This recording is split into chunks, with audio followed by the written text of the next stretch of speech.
Hey guys, tonight we're slipping back into a time when thunder rolled not from the clouds, but from 100,000 hooves pounding across the steppes.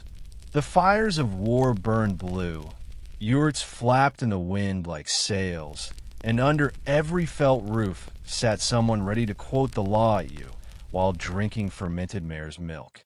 Yes, we're talking about the Mongol Empire, where law and order wasn't just a matter of keeping peace, but of staying alive.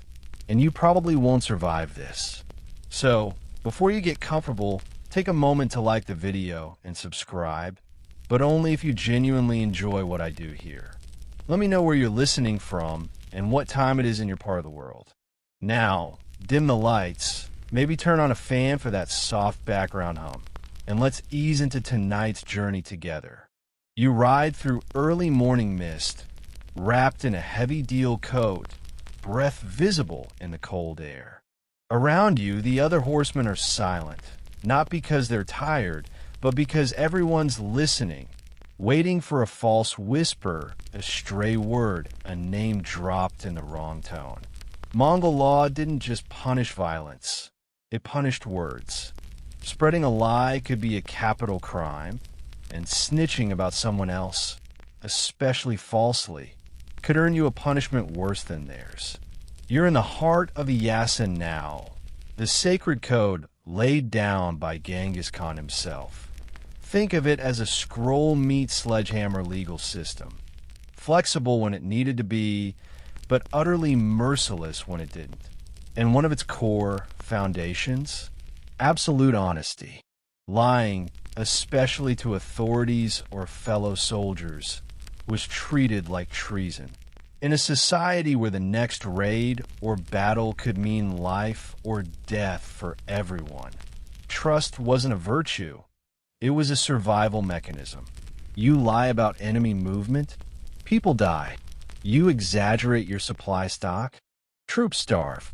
You accuse someone of theft, and they lose their hand, only for the truth to crawl out a week later. Guess whose head rolls next? Historians still argue whether the Yasa was a written law or more of a memorized code, passed from lips to ears, with a side of blood oaths and spit sworn promises. But what's clear is that lying was dangerous, and not just for you.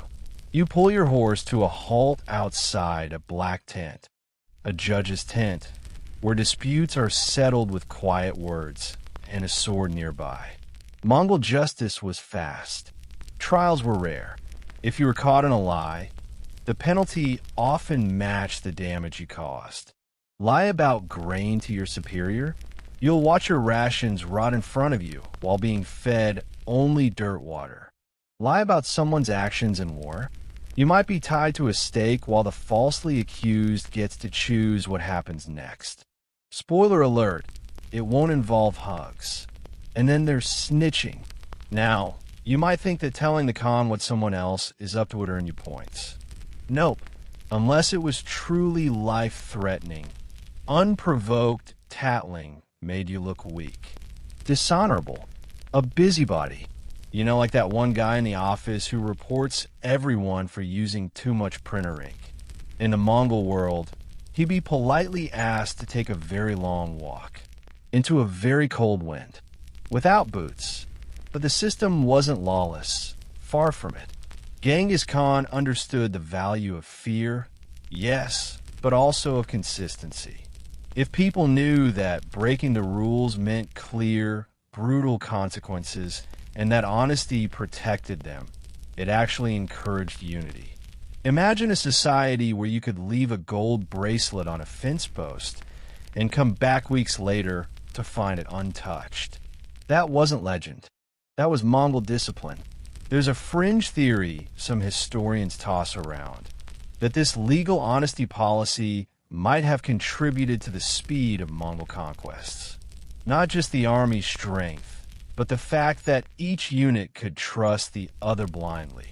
Logistics ran smoothly. Orders weren't questioned or misrepresented. No generals misunderstood instructions. That level of cohesion is hard to build, and impossible if everyone's lying their way to a better title. Here's a quirky twist, though. Even Genghis broke his own no-lying rule once. Allegedly, there's a tale, part myth, part political spin, that he once lied about the size of his forces to a Chinese diplomat, claiming he had half the men he really did. The envoy reported the truth back to the emperor, who then underestimated the threat. You can probably guess how that turned out. So maybe the rule wasn't no lying ever. Maybe it was no lying unless you're smart enough to make it work. And that nuance? That's very Mongol. You press forward on the trail, past a caravan camped under crescent moons and howling wind. A child runs past with a string of bone charms, yelling something about a neighbor's sheep being stolen. Everyone freezes. Accusations fly, but no one moves on it. Not until the elders call a hearing. They have to, because if someone accuses falsely, they might be the one punished. This was the genius. Make lying more dangerous than whatever truth it might avoid. You can't help but compare it to modern rules. Courtroom perjury, sure. But what about online lies? Rumors at school? Fake resumes? In the Mongol world, your shady resume would have gotten you disqualified from your clan, or worse, volunteered for cleaning out the winter latrines. Barehanded, even the army camps ran on this code. Mongol soldiers weren't allowed to embellish their personal records. If you claimed to have taken out 10 enemies and it was proven you only injured one, you'd lose your horse privileges for weeks. Or worse, be demoted to cook. Not the glamorous chef kind. The here, scrape marrow out of these buffalo knees kind. But don't confuse harshness with cruelty. To the Mongols, these laws made life safer. Predictable. You might be terrified of stepping out of line, but you at least knew where the line was. And weirdly, that certainty was a comfort. So you lie back on your wool mat tonight, stomach full of sour yogurt and roasted goat, and you think about how a society built on fear of dishonesty somehow ended up feeling safer than most office meetings you've been in. Tomorrow, you'll ride again, and you'll tell the truth. Or else, the sun's crawling higher now, casting golden streaks across the open steppe, and your saddle's already warm beneath you. You've been riding since dawn, and your stomach's reminding you that breakfast was just a handful of dried curds and a few swigs of fermented mare's milk. Not exactly a five-star buffet. But here's the thing. You don't complain. Complaining about food in a Mongol camp? That's basically asking for someone to accidentally drop your next meal in horse dung. Because under Mongol law, you eat what you're given. And if you're lucky enough to bring down game or stumble across a bounty, you share it. Not sharing? That's worse than just rude. That's criminal. Now, picture this. You're on patrol and your buddy nabs a marmot, roasts it with hot stones, and keeps it all to himself. In modern times, that's just selfish. In the Mongol Empire, that could get you flogged, shamed, or exiled. Sharing food wasn't charity. It was law, and it kept people alive when survival meant working as a literal moving village. You pass a caravan cart now, its axle straining under sacks of barley and dried meat. A boy sits perched on the edge, nibbling on a flatbread. When he notices your glance, he holds it up without thinking. It's instinct, because from childhood, Mongols were trained to offer food before keeping it. The yasa, the sacred law code, demanded it. Eating without offering around first was like throwing a punch at the dinner table. And when it came to hunting, things got serious. There were seasonal hunting laws, detailed enough to make modern park rangers weep. Spring and summer, hunting forbidden to let animals breed. Break that rule, and you could be whipped or lose your riding privileges. Think about that. In a society where horses were your car, your bed, and sometimes your therapist, losing horse privileges was no joke. Mongols hunted together during organized royal hunts. Nurj, they called them. These were massive events where warriors formed miles-long lines to drive animals toward a central kill zone. Everyone got a fair share afterward. If you killed an animal out of turn or tried to sneak meat off early, that was seen as cheating the community, and that, again, was illegal. Historians still argue whether these hunting laws were more about conservation or control. Was Genghis Khan an early environmentalist? Or was he just making sure everyone respected the system that fed them? Either way, it worked. The empire stretched across everything from Siberian forests to Iranian deserts, and food laws remained consistent. Local game, seasonal rules, and communal eating. There's even a quirky bit in the Yasa that says spilling milk or meat on purpose was punishable. Why? Because food wasn't just fuel. It was spiritual. You weren't just wasting dinner. You were offending the spirits of the animals and the land itself. Imagine applying that law at your next family barbecue. Oh, you drop a hot dog on the ground? Guess we'll tie you to the post and chant insults at you while you eat turnip gruel. Okay, not exactly, but you get the idea. One especially curious rule involved how meat was distributed. If you caught something, let's say a wild goat, you had to divide it based on status and need. First share, elders and commanders. Second, families with children. And if someone was sick or wounded, they often got more. Yes, the brutal Mongol army had laws requiring kindness. Go figure. And don't even think about hoarding supplies. Soldiers caught hiding rations from their unit were sometimes stripped of their weapons and made to walk behind the column. On foot, in full armor. That's the medieval steppe version of wearing the cone of shame. You keep riding now, passing a group of herders boiling mutton in a giant pot, the scent wafting on the wind like a savory mirage. One of them sees you, whistles, and offers a chunk skewered on his knife. Again, no one eats alone. You're starting to see the pattern, right? These weren't just food laws, they were laws about humility. The Mongol army didn't run on cruelty alone. It ran on shared hardship. Everyone knew the rules. Everyone respected them. And if you didn't, you were gone. A popular anecdote tells of a soldier who killed a deer during an off-season and refused to share it. Genghis himself ordered the man tied to a post, the carcass nailed beside him. The soldier had to watch it rot, unshared, uneaten, while surviving on hard crumbs for days. Lesson learned? You eat alone, you suffer alone. And here's something kind of wild. These laws applied even in foreign lands.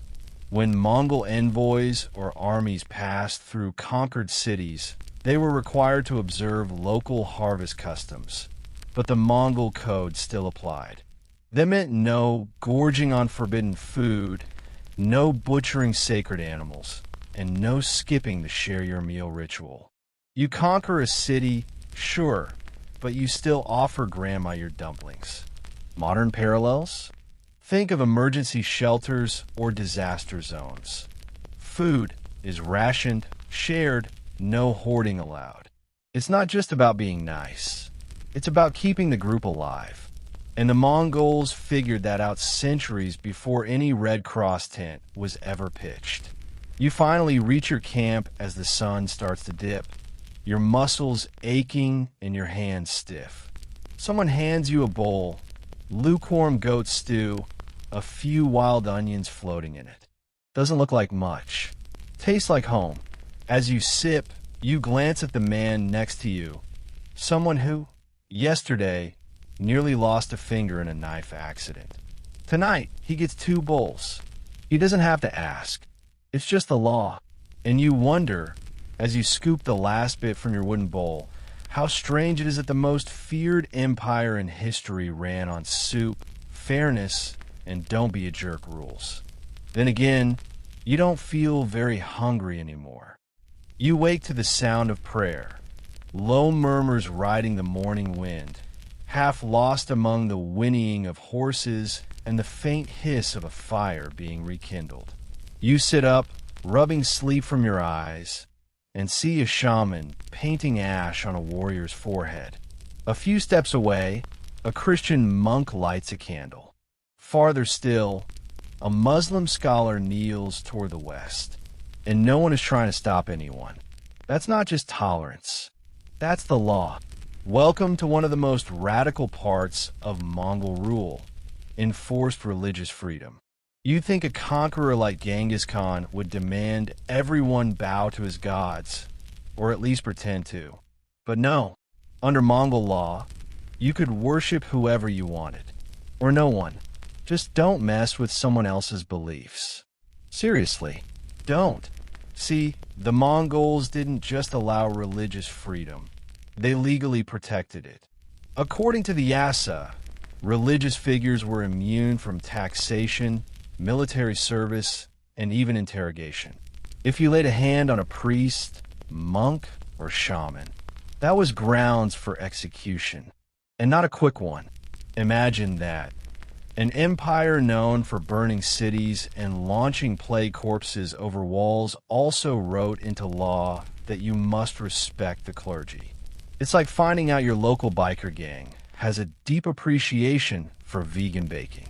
Odd, but kind of beautiful. Now, historians still argue whether this policy was rooted in genuine spiritual openness or just good governance. After all, when you're ruling over Buddhists, Muslims, Christians, Taoists, Nestorians, Jews, animists, and more, demanding they all follow your sky god is a great way to ignite 1,000 rebellions. So maybe it wasn't idealism. Maybe it was insurance. Still, it worked. You walk past a mobile shrine now, housed in a wheeled cart trailing incense and prayer flags.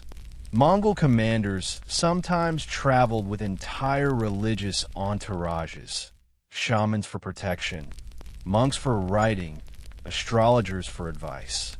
The empire didn't just tolerate faith. It absorbed it, fed it, weaponized it even. There's a quirky old record about Ogdi Khan, a successor to Genghis, who once held a giant interfaith debate. He basically gathered a shaman, a Christian bishop, a Muslim imam, a Buddhist monk, and some Taoists into one camp and said, "All right, impress me. No pressure, guys. Just explain the meaning of life in front of the literal emperor." No one got beheaded, by the way, but a few allegedly cried. You're sipping your morning broth now when a messenger rides in, dismounts, and hands your captain a letter. It's from a foreign scholar, a Persian astronomer, requesting safe passage through Mongol lands. And because he's a learned man and a friend of the heavens, guess what? He gets an escort, protection, even meals along the way. Because another Mongol law said scholars and wise men, especially those tied to spiritual knowledge, must be protected as sacred assets. You lean against your saddle and think, maybe this is why Mongol territory didn't dissolve into chaos every time they moved into a new region. They didn't ask people to abandon their gods. They asked them to show respect. And if anyone didn't, that person was the problem. Now, it wasn't all kumbaya around the fire. There were strict lines. Priests couldn't interfere with political decisions. Shamans couldn't be used to justify crimes. And if a religious figure committed a serious offense, say hoarding supplies or inciting rebellion, they were punished like anyone else. Reverence didn't mean immunity from common sense. Still, the level of pluralism was staggering for its time. You remember a story told around the campfire a few nights ago. A Buddhist monk from India traveled deep into Mongol lands and was stunned to find Christian churches and Muslim mosques not just tolerated, but funded by the state. And nearby, a sky altar to Tungri, the eternal blue sky god of the Mongols. left untouched. And while the Mongols believed in Tungri above all, they didn't demand you did. Their worldview held that all paths could lead to truth, or at least to usefulness. You chuckle as you walk past two arguing scribes. One's trying to calculate the correct date of a festival using lunar cycles. The other insists on a solar method. A third scribe, probably smarter than both, just sips tea and says the Khan will celebrate on the day he wakes up happy. And that too was law. The Khan could override religious calendars, but he never outlawed them. You had your sacred dates. He had his breakfast moods. A lesser-known detail, here's your quirky tidbit, is that Mongol Khans sometimes carried portable temples.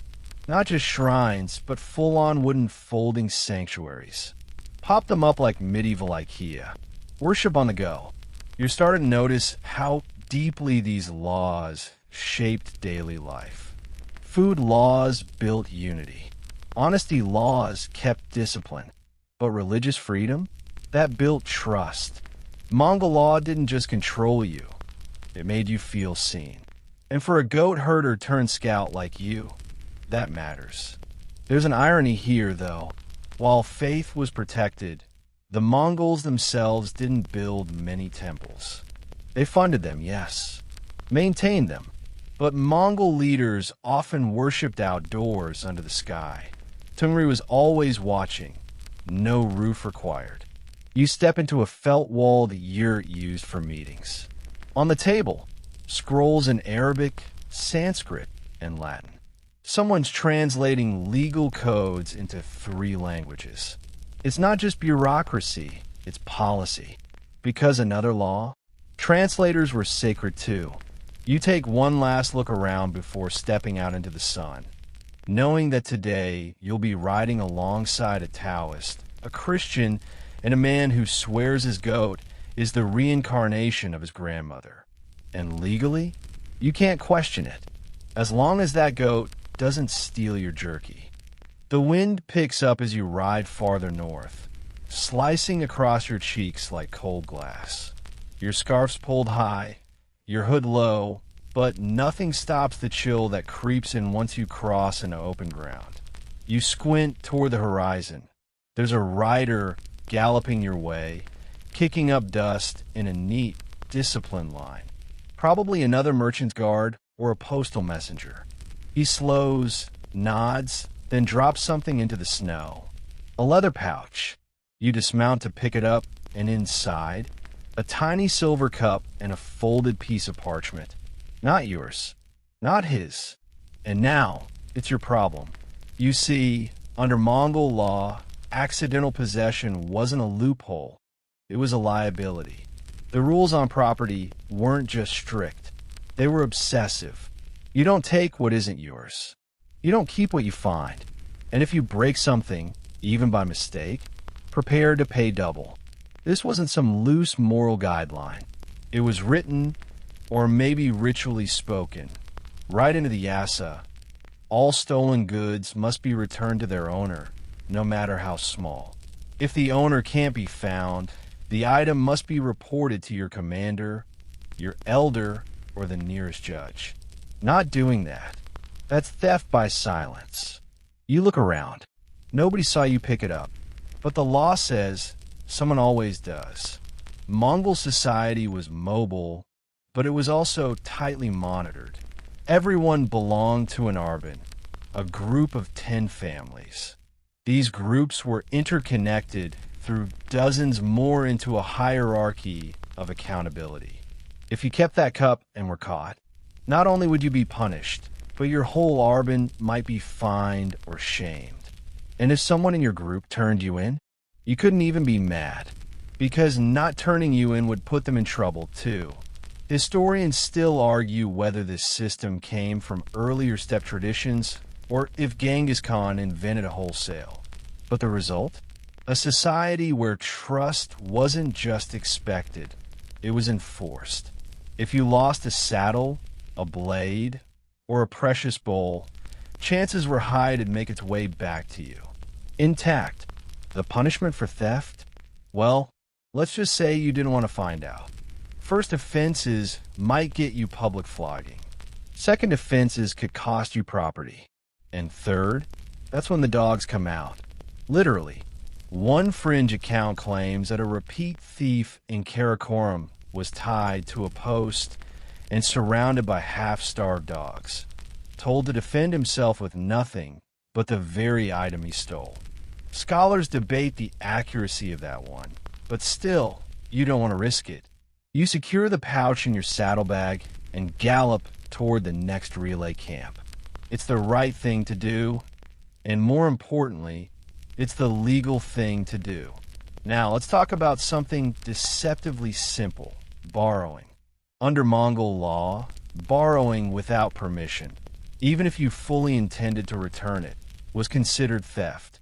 So if you use someone's knife to cut rope, better find them and thank them, out loud, or leave a gift with it. Otherwise, you could be summoned to the local court and asked why you thought you were entitled to someone else's edge. There's even a curious detail in a Persian chronicler's notes about a Mongol soldier borrowing a bowstring during a skirmish. Afterward, he couldn't remember who lent it, so he fasted for 3 days and stood outside the camp holding the string up until the owner passed by and reclaimed it. Over the top? Maybe, but also kind of poetic. And this obsession with rightful ownership extended to animals too. Horses, of course, were sacred. Taking someone's horse without permission was one of the worst crimes you could commit, and you could be executed even if you claimed you were just borrowing it for an hour. It was a joke some Mongol children used to whisper, though never around elders. Better to kiss the Khan's wife than saddle his horse. And judging by the grim smiles of the older warriors, it might not have been a joke. You arrive at the next camp, hand off the silver cup to a clerk who barely blinks. He's probably processed 5 lost items today alone. You ask how often people actually return things like this. He shrugs. Every day. That's the law. And it makes sense. In a culture where mobility was life, where you packed up your home every season and rode hundreds of miles, you couldn't afford to lose trust in your neighbors. Theft didn't just hurt the victim. It shook the foundations of everything. It's easy to imagine a modern comparison. Lose your wallet on the subway and get a text an hour later saying someone's turned it in. That's rare now. But in the Mongol Empire, that was the expectation. Now here's a weird one. There were laws about breaking things too. If you damaged someone's property, even accidentally, you had to replace it, and then some. You break a bowl, you owe 2 bowls. You crack a saddle horn, you owe a new one and an apology gift. That gift didn't have to be fancy, but it had to be sincere. Usually salt, cloth, or dried cheese. You know, the medieval equivalent of an I'm sorry muffin basket. This might seem excessive, but the logic behind it is sound. In an empire always on the move, every tool and object was vital. Breaking something was more than clumsy, it was dangerous.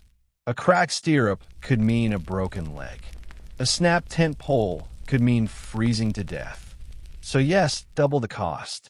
Maybe next time you won't throw that spear so close to your buddy's cooking pot. One historian, a bit dramatic but fun, once said, Mongol justice didn't believe in good intentions. It believed in results. You dismount for the night, brushing snow from your cloak. A boy walks by, carrying someone's lost glove, shouting for the owner. No one mocks him. In fact, someone drops him a chunk of sugar for doing the right thing. It hits you. This isn't just about law. It's about building a culture where people are afraid to cheat and proud to return. Tomorrow you'll ride again, and maybe you'll lose something. A coin, a buckle, a scrap of cloth. But chances are it'll find its way back to you. Because here, forgetting who owns what is one of the biggest crimes of all. By the time you reach the edge of the mountain gorge, your boots are soaked and your thighs are screaming. The wind funnels through the cliffs like an angry ghost, and you find yourself craving something oddly specific, a hot bath and a clean tunic. But no such luck. You stink, your clothes stink, and your horse has stopped pretending not to notice. Still, there's a river nearby, glacial, pure, babbling its invitation. You think about stripping down, rinsing the mud and salt off your sleeves. And then you remember, don't even think about it. Washing clothes or yourself in running water was a serious offense in the Mongol Empire. And not just frowned upon. We're talking law-breaking, punishment-level stuff. Even if your armpits could frighten off wolves. It sounds weird, right? But this ancient taboo had less to do with modesty and more with a deep belief in the sacred balance of nature. In Mongol spiritual law, rivers weren't just water. They were living beings, messengers of the sky god Tingri, lifelines to the land. Polluting a river, even with something as mundane as soap or dirty socks, was like spitting in a king's face. You might not die for it, but your reputation might. Now, historians still argue whether this law was purely spiritual or if it had surprisingly advanced public health implications. After all, in a society constantly on the move, reliant on communal water sources for drinking and cooking, contaminating rivers was a recipe for disaster. Diarrhea outbreaks weren't just unpleasant, they were lethal. The law was enforced through shame, mostly if someone caught you dipping your tunic into a flowing stream. You could be summoned before the camp's elders and forced to purify yourself with smoke. Not metaphorically, like actually standing over burning herbs while being chanted at by a shaman and laughed at by children. One fringe record even tells of a young herder who washed his socks in a tributary. When his camp fell mysteriously ill a week later, the elders blamed his spirit offense. He had to stand in the center of the camp holding his soapy socks for a full day, reciting apologies to the river gods. And yes, he cried, you veer your horse away from the stream and find a basin dug into the earth, fed by rainwater. That's where Mongols washed, still water only. Lakes were sometimes okay, puddles better. Rivers? Never. Even if it meant carrying a slop bucket 5 miles just to rinse your underwear.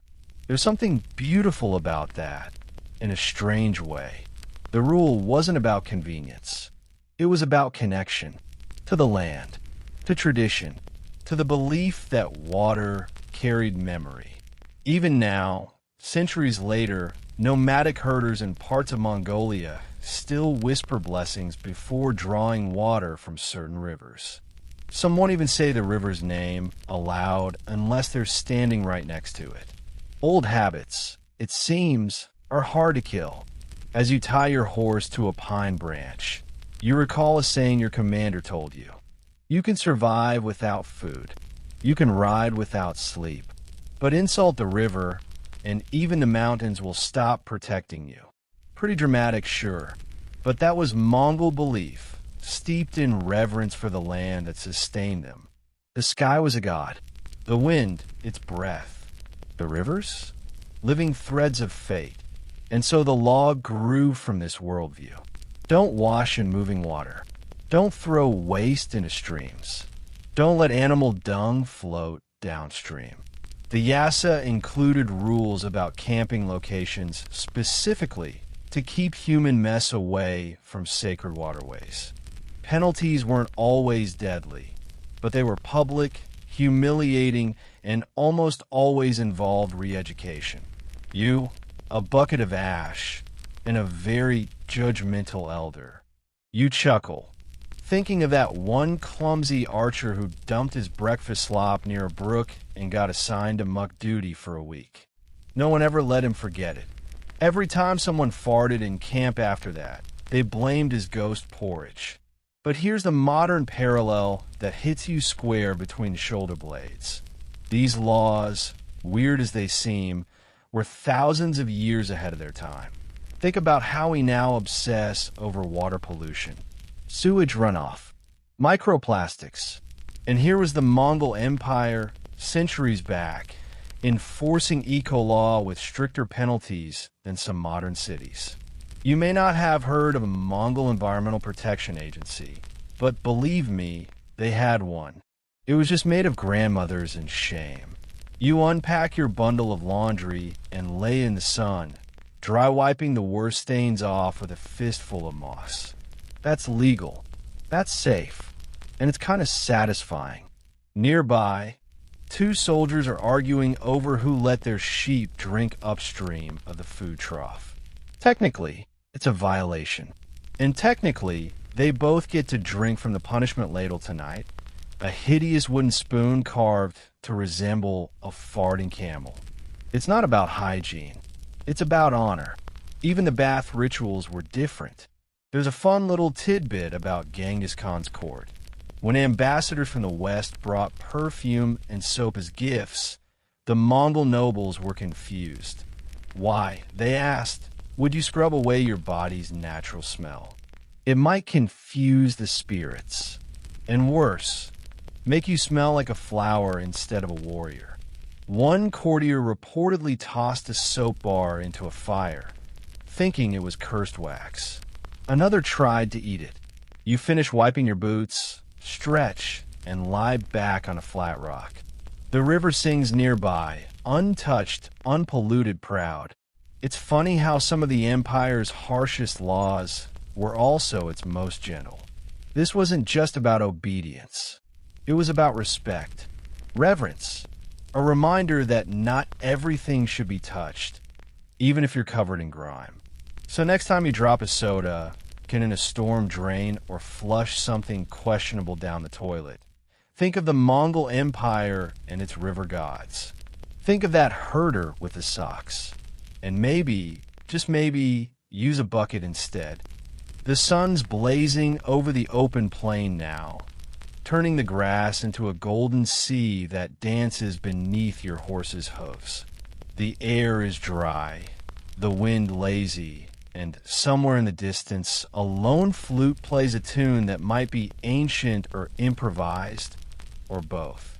You adjust your saddlebag, wondering what it might be like to live in a world where status didn't depend on what you were born into, but what you could do. Welcome to one of the most underrated laws of the Mongol Empire. Tax the rich, reward the skilled. It sounds like a modern political slogan, right? But Genghis Khan wasn't running for office. He was running an empire. And to keep it alive, he flipped a lot of assumptions upside down. Starting with this, the people who actually made things, tools, textiles, weapons, medicines, weren't just tolerated. They were prized. Now imagine this. You're a weaver, not a warrior. You don't ride horses into battle. You don't shoot eagles from midair. But you can stitch together a saddle blanket so sturdy it'll outlast 5 campaigns. Under many medieval systems, you'd still be poor, powerless, invisible. But in a Mongol world, you just became a person of interest. Skilled laborers were exempt from certain taxes. Some were even given gifts, land, livestock, servants, artisans, and doctors, especially those with rare or foreign knowledge, were recruited and relocated by imperial order. And I do mean relocated. You might wake up in Baghdad and be ordered to move your whole family to Karakorum before breakfast. No negotiation. But hey, freered. Historians still argue whether these relocations were humane or coercive. Some scholars see them as brutal displacements. Others point out that the artisans were usually treated far better than the local nobles. You know, those guys with silk hats and zero talent. The logic was simple. Wealth doesn't build a nation. Skill does. If you can fix a broken axle in the rain, or brew a fever tonic that doesn't kill anyone, the Khan wants your hands, not your gold. Unless you have both, in which case prepare to be taxed very politely. There's even a strange little story about a Mongol scribe who wrote so beautifully that a local governor tried to borrow him permanently. The Khan found out and ordered the scribe returned immediately, along with a generous gift and a new horse. The governor fined 3 camels and a public apology. Moral: don't poach poets. You ride into a trade outpost now, its edges bristling with tents, goods, and the gentle chaos of open commerce. But it's not like your average market. For one thing, it's quiet, peaceful, because violence in the marketplace? Another major offense under the law. Merchants could file formal complaints, and soldiers were banned from intimidating them. Here's a quirky fact. Mongol tax collectors often travel with translators, not guards. Why? Because understanding the skill of a worker was more important than threatening him. An apothecary who could describe his tinctures in 3 languages might get a tax break. A rich merchant who sold overpriced vinegar? Full price. No discount. This created a fascinating class shift. In many places, wealth equaled power. But in the Mongol world, wealth without purpose was suspect. Idle nobles, especially conquered ones, were tolerated only if they paid their dues. Some were even conscripted to labor. Imagine a Persian prince making bricks alongside a blacksmith because he tried to dodge taxes. It happened. You stop to buy a smoked cheese from a woman who's spinning wool and teaching 2 children how to dye fabric using berries. She's got 3 apprentices and a ledger. She's not noble, but she's protected by law. Her goods can't be seized. Her house can't be torched by passing troops. She's what the Mongols called useful. Now compare that to Europe at the same time, where artisans were often stuck in guilds controlled by rich patrons. Or feudal Japan, where the merchant class was socially low despite economic power. The Mongols? They didn't care where you started. They care what you brought to the table. Even scribes and translators were exalted. In fact, there's a dusty section of the Yasa that lists multilingual ability as a reason for promotion. Speak 3 languages? Welcome aboard. Speak 5? We'll feed you before the generals. And doctors owe the doctors. Mongol courts prized medical knowledge from everywhere. Chinese acupuncture, Persian surgery, Greek herbalism. If you had a cure for gout or a method for fixing a dislocated jaw, you were in. You could earn stipends, lodging, and the most important perk of all, freedom from taxes. You pause to remember a scene from 2 nights ago. A balding surgeon from Samarkand bartering for leeches like they were rubies. He had a custom saddle, 3 servants, and no fear of the taxman. That's what usefulness bought you. And the tax system? Brutally efficient. No income tax. No property tax. You were taxed based on your function. If you produced something essential, your rate was lower. If you inherited wealth and did nothing, you paid more. There's an inscription from a Tuvan scroll that reads, "Gold that rests does not feed the Khan. Hands that move are worth more than 10 idle purses." In other words, if you're sitting around collecting rent, congratulations. You're the empire's piggy bank. Enjoy your audit. Mongol census takers were terrifyingly thorough. They recorded skills, languages spoken, tools owned. One fringe tale claims that a single tax officer remembered 4,000 artisans by name, specialty, and production rate. Probably exaggerated, but still. Bureaucracy was the empire's quiet blade. You reach your night camp just as a traveling sculptor sets up his yurt.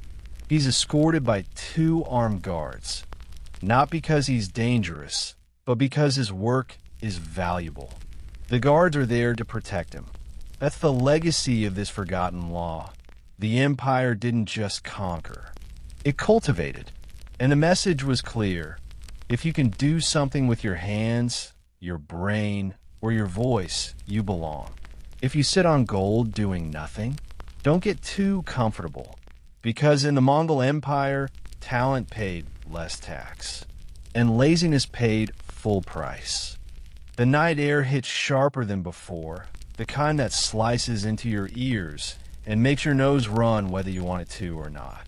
You're wrapped in fur now, crouched by a fire, gnawing on what might be rabbit or might be shoe leather. You're not sure anymore. Around you, warriors sleep with blades under their blankets. But not because they're worried about bandits. They're worried about insults. Yes, in the Mongol Empire, one of the most serious and criminal mistakes you could make wasn't stealing or even minor rebellion. It was disrespecting someone to their face. Now hold on. That might sound petty, but insulting someone publicly, especially a person of rank, clan, or religious authority, wasn't just bad manners. It was a legal offense, codified and enforced. If you mocked someone's name, questioned their heritage, or laughed at their family's honor, that could land you in front of council, or under it. Insult laws were a big deal. You remember the first time you heard someone call another man a cout-ung-goat liar. Everyone laughed. For a second, then silence felt like a dropped drum. The insulted man didn't respond, but his cousin did. They both stood, weapons stayed sheathed, but it was tense. That night, the offender was required to make a public apology and donate a horse to the insulted party's family. One horse for one sentence.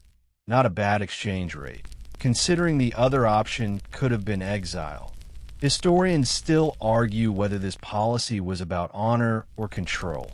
Was it designed to protect the individual's dignity or the social hierarchy itself? Maybe both.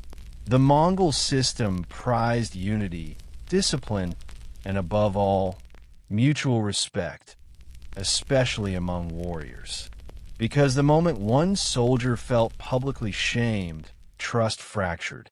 And in a culture where everyone rode together, slept together, fought together, that fracture could cost lives.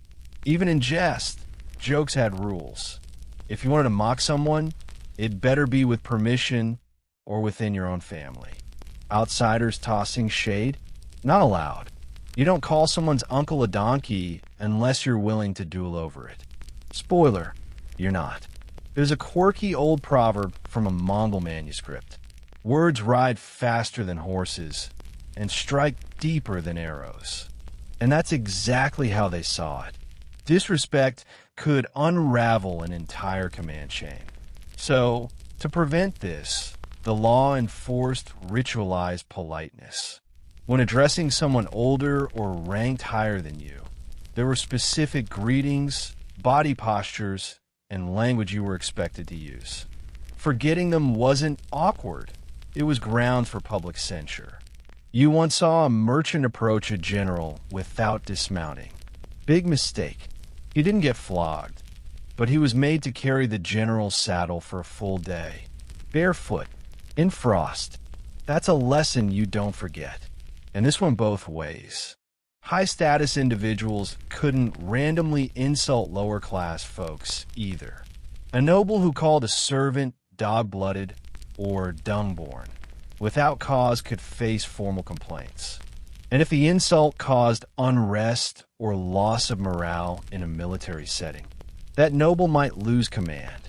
This wasn't just about sensitivity, it was about cohesion.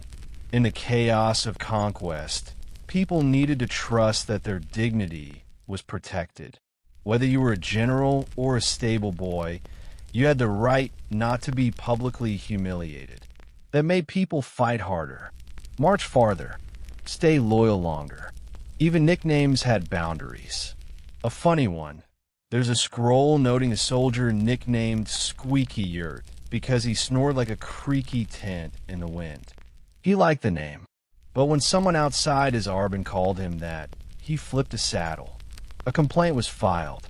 The outsider was made to recite a poem praising the soldier's strength, and give him a sheepskin cloak. Force compliments as punishment? Genius. And yet, some of the most brutal consequences were reserved for slander. Spreading false rumors could land you in serious trouble. If you claimed someone was a traitor, or said they'd broken a marriage oath, or accused them of theft without proof, you'd better back it up. If not, the punishment for the lie would be worse than the crime you invented. You remember a case not long ago. A caravan guard accused another of sneaking extra food from supply sacks. The accused man was humiliated, stripped of rations, put on dish duty for 3 days. Then someone checked the sack. Turned out it had a split seam. The real culprit? Rats. The accuser had to give up his bow, kneel before the whole unit, and serve double shifts for a week. Moral: keep your mouth holstered unless you're absolutely sure. And this all applied across lines, clan, gender, faith. You couldn't insult someone's religion, couldn't mock their gods, their burial rites, or their way of dress. Mongol law made it illegal to publicly scorn a faith, no matter how odd it seemed to you. One fringe account tells of a Christian monk who was mocked by a soldier for wearing a robe like a sheep in mourning. The soldier had to kneel, kiss the monk's belt, and donate a goat to the local church. The monk? Apparently quite pleased. You glance at your fellow riders now. Grizzled men, sun-scarred women, one boy who hasn't spoken since his voice cracked. Everyone's silent, not out of fear, but respect. No one wants to be the person who pushes too far, because apologies cost livestock, and sometimes teeth. Even in private, people mind their words. You've heard stories of men punished for whispering insults into the night, overheard by their own horses. Okay, that's probably a myth, but the fact that it's plausible tells you something. You sip sour tea by the fire, watching a younger warrior nervously approach your captain. He bows low, doesn't speak until invited, uses the right title, every movement rehearsed. Why? Because here, etiquette is survival. And breaking the rules of respect doesn't just make you unpopular. It makes you vulnerable. In a world where every insult was a small rebellion, Mongol law insisted on dignity for everyone. Even the guy who called you yurt-footed, you let slide. This time, you ride east now, toward the rumbling edges of the empire, where the wind carries accents you've never heard and spices you can't pronounce. Behind you lie thousands of miles of steppe, law, and memory. Before you, a land that was conquered not just with arrows, but admin paperwork. Yes, you've reached the final forgotten law of the Mongol Empire. Documentation is king. It sounds dull, unsexy, but in this world, paper could kill more effectively than a sword. And a stamped piece of parchment? That was a golden ticket no one dare challenge. The law was simple. All authority must be written. All power must be proved. All movement must be recorded. This isn't just about keeping track of things. It was about building an empire that could stretch across deserts, jungles, mountains, and languages, and still know exactly who was supposed to deliver 47 goats to that village on the third moon of summer. And how did they do that? With a document called the Pesa. The Pesa was a small tablet or medallion, often silver or gold, sometimes wood, stamped with the seal of the Great Khan. If you carried one, you were untouchable. It gave you the right to take horses, demand lodging, acquire supplies, and pass through guarded areas without question. It was the Mongol passport, credit card, and badge all in one. Lose it, and you'd better start walking. You've probably seen a few. They look unimpressive, plain, with a string for the neck and a few characters burned into the surface. But don't let the humble look fool you. A man once punched a Pesa carrier for cutting in line at a salt stall. He was executed, Because insulting a Peza wasn't just rudeness, it was treason. Now, some historians debate just how widespread the Peza system really was. Were there counterfeits? Forgeries? Did people abuse it? Almost certainly. But even the whispers about it carried weight.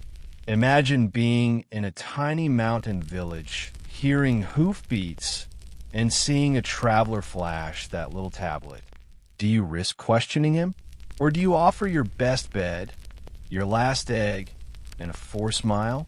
You know the answer. But it wasn't just Pezas.